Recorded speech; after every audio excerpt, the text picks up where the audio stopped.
Hey guys, what's up?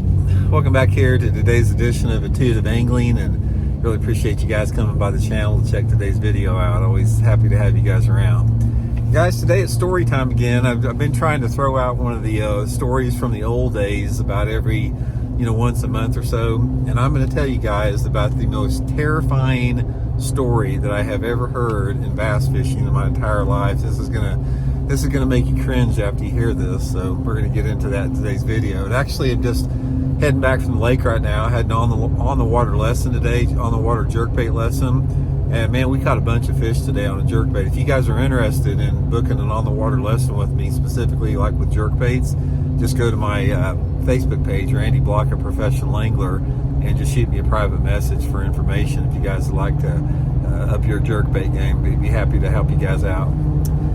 Okay guys, here's the story from back in the day, man. This was a we were fishing it was a Bassmaster, I think it was a top 150 tournament at Lake Mead. This has been a long time ago, man. This has probably been 25 years ago. And back then, Gary Klein and I, a lot of you guys know Gary Klein, superstar in the sport, Hall of Famer.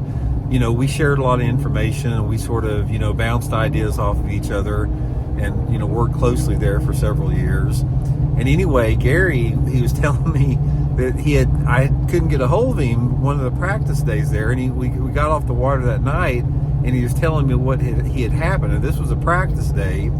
So anyway, Gary's running down the lake, Lake Mead, practicing.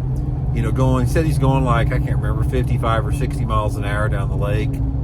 All of a sudden, he hears this noise and this huge thump on the back of his boat, and he looks back there, and his outboard motor had came off of the transom of the boat.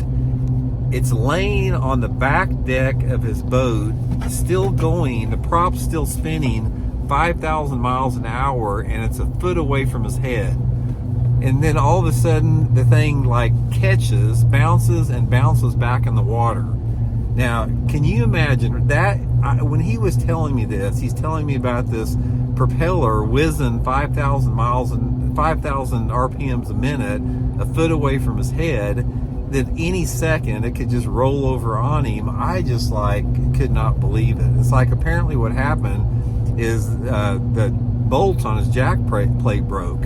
And, when the bolts broke and the motor, fell off of there, it just flopped it back in the boat, on the back deck of the boat.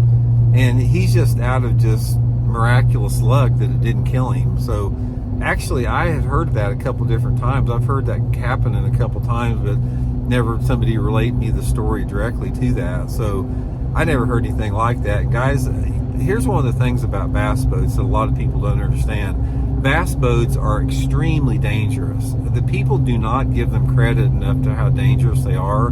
They, just the way that I see people driving boats, how fast they drive them, and how fast they drive them in rough water, and how they take turns, and how close they cut people off, and how they drive like idiots at tournament takeoffs, and they're just cutting corners all the time. And normally, guys, if there's a boat accident, it's bad. And I have seen a couple of them, and you do not want to see one. Boat accidents are gruesome usually when they happen. And I've been in 3 different tournaments where people have been killed by bass boat accidents, bass boat collisions.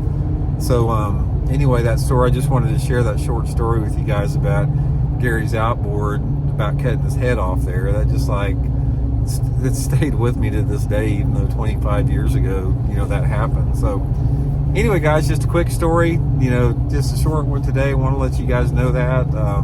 I'll share some more stories with you guys. I got just an unlimited amount of them here, but anyway, I hope you guys are doing well, and we'll check in later. See y'all.